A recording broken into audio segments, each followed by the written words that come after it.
تعادل النهارده؟ يعني يا كابتن هو اعتقد ان هو مرضي طبعا. تعادل مرضي يعني. مباراه صعبه يا كابتن شوبير، والنادي الاهلي برضو فريق كبير. اعتقد النادي الاهلي ختم المباراه بشكل مميز. نعم. فبالتالي من هنا احنا كان رضانا الكبير على البونت يعني.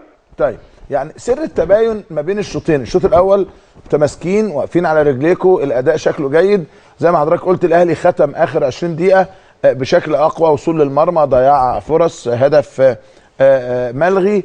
ايه اللي حصل؟ هل فقدان لياقه بدنيه؟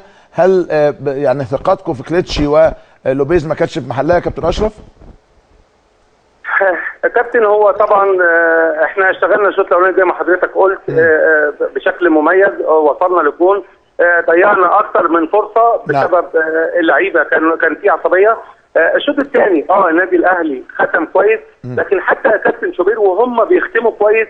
النادي الاسماعيلي ليه فرص وليه فرص. انا مش مختلف طبعا ليك فرص وكنت ممكن تخرج فائز، لكن بقول اجمالي المباراه، اجمالي الفرص، اجمالي السيطره يحسب للنادي الاهلي. يعني لو ان هذه المباراه زي مباراه الملاكمه بالنقاط لفاز النادي الاهلي بالنقاط يا كابتن اشرف.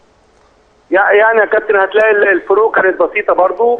يعني الاستحواذ كان شبه النادي الاهلي. كان الشوط ال 20 دقيقه الاخيره زي ما حضرتك بتقول كان مميز فيهم. لكن توتال الماتش لا، كان يعني بتتكلم في استحواذ برضو هتلاقي 50-50، هتلاقيه بيزيد حاجه بسيطه للنادي الاهلي. لكن ما كانتش بعيد كتير يا كابتن شوبير يعني. طيب بصفه عامه راضيين عن النتيجه والاداء يا كابتن؟ احنا راضيين عن النتيجه وراضيين عن الاداء. احنا كان ممكن نبقى اميز شويه في بعض المشاكل اللي احنا كنا شغالين عليها للنادي الاهلي. النادي الاهلي عنده هجمات يا كابتن، بيعمل عنده مشكله في ارتداده السريع، وده اللي احنا اشتغلنا عليه. لو شفت يا كابتن شوبير كل الفرص المرتده والهجمات المرتده اللي جات لنا كلها من رجل لعيبه النادي الاهلي. فاعتقد من هنا احنا رضانا الحمد لله. لوبيز ده لسه داخل مع الفرقه. انت عارف اللعيبه بتحتاج انسجام يا كابتن شوبير برضه.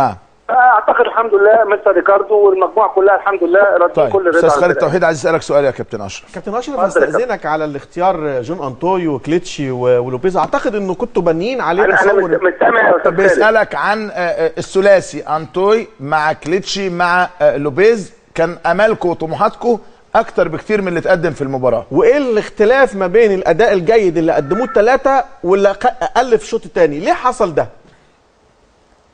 طبعا سؤال مهم جدا. احنا شغالين يا استاذ خالد الفتره اللي فاتت كلها على اللي حضرتك بتقوله. احنا عارفين النادي الاهلي عنده زي ما بتكلم كده بيهاجموا بشكل محترم، لكن عن تحولهم من الهجوم للدفاع بيبقى فيه بطء شويه وبيبقى فيه مشاكل. فاحنا بالتالي اشتغلنا عندنا، والقلب برضه بتاع النادي الاهلي معلش مع كل الاحترام لعيبه مميزه جدا، لكن شايفين فيه برضه كان التحليل ان هو في سنه بطء يعني. فاحنا اشتغلنا ان احنا نشتغل هجماتنا كلها من القلب. المباراه الوديه اللي عملناها لعبنا مع النادي المصري ولعبنا مع النادي الاسيوطي. كنا مميزين جدا الاثنين المهاجمين كلاتشي وجون مع لوبيز. كانوا يعني مميزين جدا يا كابتن، ويمكن في الماتشين جبنا 5 اجوال. فبالتالي كنا حابين نلعب كده. لكن الشوط الثاني كلاتشي عمل دور دفاعي كبير جدا جدا، وده يعني خلاه بقى الناحيه الهجوميه بشكل كبير. لكن اللعيب البرازيلي كان شويه يعني بنقول ان انسجامه قل، لكن هو كابتن شوبير يا خالد للكباتن كلهم اعتقد ان هو الفتره اللي جايه هيبقى احسن. انتوا اكيد عارفين اكتر مننا بكتير. اكيد دي اول مباراه صعبه قدام فريق زي النادي الاهلي بالتاكيد. اشكرك كابتن اشرف خضر، شكرا جزيلا. اروح لكابتن شوقي السعيد. مساء الخير يا كابتن شوقي.